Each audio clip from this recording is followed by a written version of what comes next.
Singida walipoteza mchezo wa kwanza dhidi ya Jamusi na walirudi kwa nguvu na kuifunga Mogadishu City bao 4-1. Sasa wanaingia dhidi ya Simba wakiwa na morali kubwa. Nguvu za Singida, ushambuliaji wenye kasi, wachezaji wanaocheza kwa nguvu na kujituma, na wameonyesha uwezo wa kurudi baada ya kupoteza. Wanajua umuhimu wa mchezo huu. Wachezaji wa kuangaliwa katika mechi ya leo kwa timu ya Singida ni Henry David. Huyu ni mmoja wa wafungaji bora wa timu. Matthew Tegisi ana uwezo wa kumaliza nafasi, na viungo wa Singida wamekuwa wakisaidiana katika kutengeneza nafasi.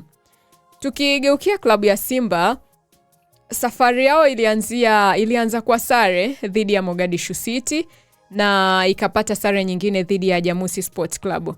Na leo inahitaji ushindi ili kuongeza nafasi ya kusonga mbele.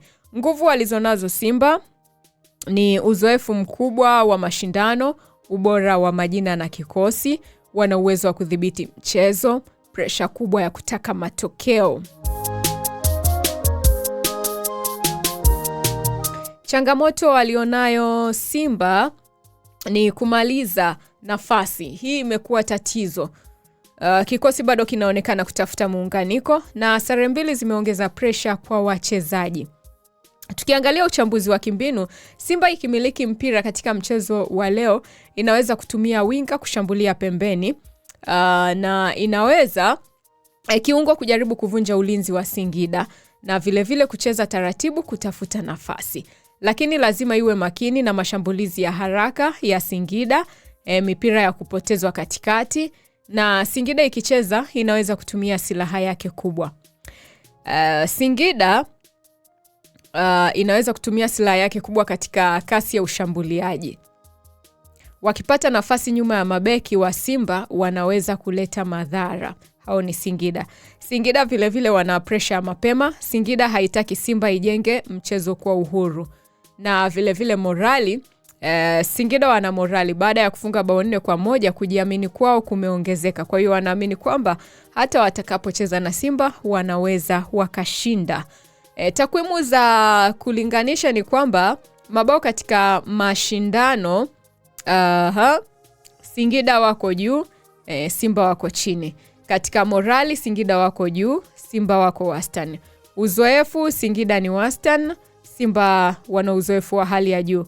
Pressure ya matokeo, kwa Singida pressure iko chini kidogo, pressure ya matokeo kwa Simba ni kubwa. Ushambuliaji kwa Singida ni hatari na ushambuliaji kwa Simba bado kutafuta makali. Tukiangalia utabiri wa mchezo, kwa utabiri wangu mimi, kwa mtazamo wangu mimi, chaguo la kwanza ni kwamba Singida na Simba wanaweza wakaibuka na bao 1-1, yani wakatoshana nguvu, kwa sababu Simba ina ubora wa majina lakini haijawa na makali ya mbele, na Singida ina morali na inaweza kuwasumbua. Mechi za ndani ya Tanzania mara nyingi huwa ngumu kwa sababu timu zinafahamiana na matokeo mengine yanayowezekana. Simba ikishinda, kuna uwezekano basi Simba ikapata goli 1, Singida ikapata 0. Ikiwa itapata bao la mapema na kudhibiti mchezo. Na Singida ikishinda, Singida tuseme imeshinda. Singida inaweza kushinda mabao 2-1 dhidi ya Simba ikiwa itatumia vizuri nafasi za mashambulizi ya haraka. Nani ana pressure zaidi katika mchezo wa leo baina ya Simba na Singida? Mwenye pressure zaidi ni Simba kwa sababu mashabiki wanataka ushindi. Historia yao inataka matokeo. Sare mbili zimeifanya mechi hii kuwa kama fainali. Na Singida wanataka nafasi ya kucheza bila hofu. Wamesharudisha morali, hawana pressure kubwa kama Simba. Ratiba nyingine ya Sekafa leo Julai 31, ukiitoa Singida na Simba kuna Jamusi pamoja na Mogadishu City. Kesho Agosti 1 Al Hilal watacheza na Rayon Sport. Tusker watacheza na KVZ.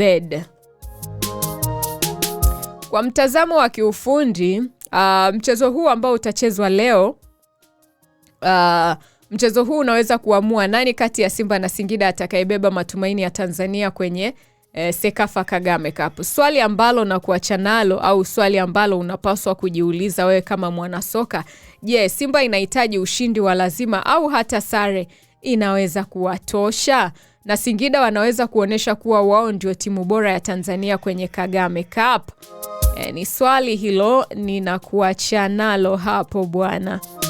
Kama utaweza kuandika majibu ni sawa. Lakini kama utaamua kujijibu mwenyewe ni sawa vile vile. Tuhitimishe sasa na habari kwa mchana wa leo. Yanga wamemsajili kiungo mkabaji namba 6 Fred Ngoma kutoka Olympic Safi ya Morocco. Na Yanga wanakaribia kumsajili beki wa kati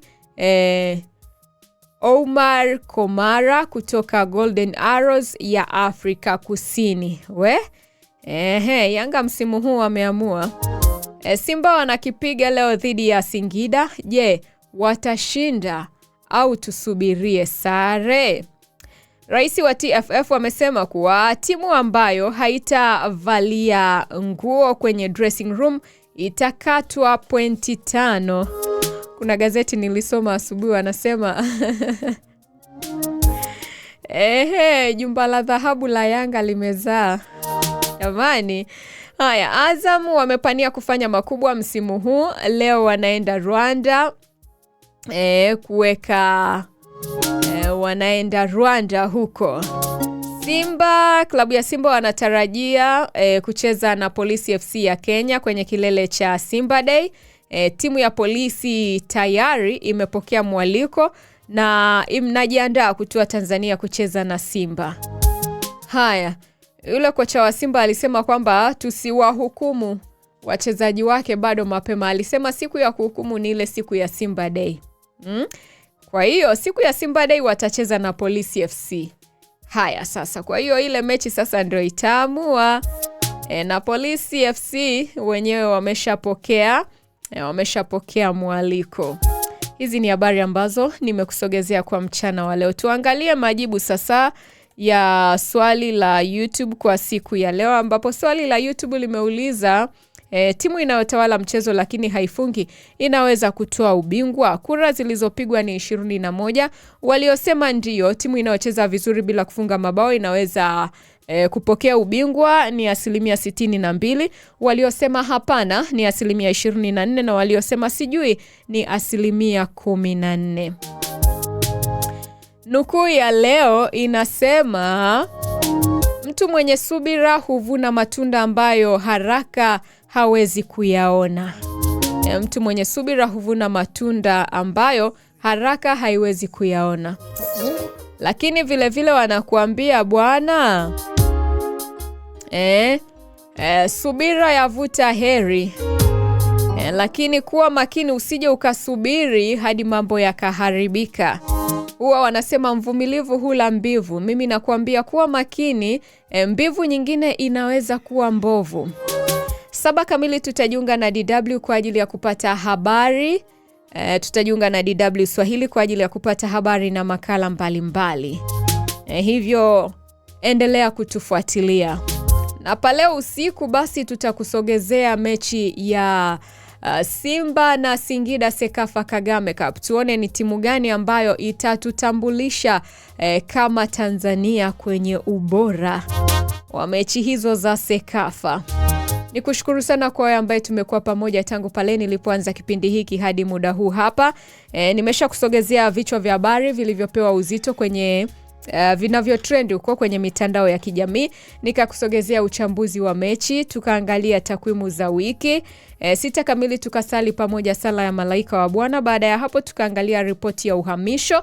Nikakusogezea mjadala wa siku, ambapo mjadala wa siku ya leo umeuliza kwamba baada ya usajili huu na Sekafa Kagame Cup, nani anaonekana kuwa tishio kubwa msimu mpya? Kwa mtazamo wangu nikasema kwamba anayeonekana kuwa tishio kwa msimu huu hapa ni Yanga, akifuatiwa na Simba na namba 3 ikishikiliwa na Azam FC.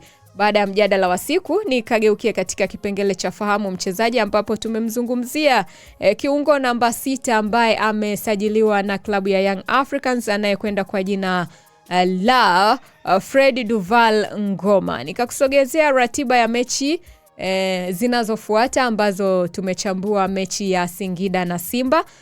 Na hapa nimetoka kukusogezea habari za michezo kwa mchana wa leo. Juma anasema goodbye. Bye bye Juma. Yes, tukutane hapo kesho saa 1 kamili kwenye kipindi cha Amka na Imba Nasi, Mwenyezi Mungu akijalia. Jina langu ni Salome Mlai. Nakupenda sana. Kwaheri kwa sasa. Bye bye.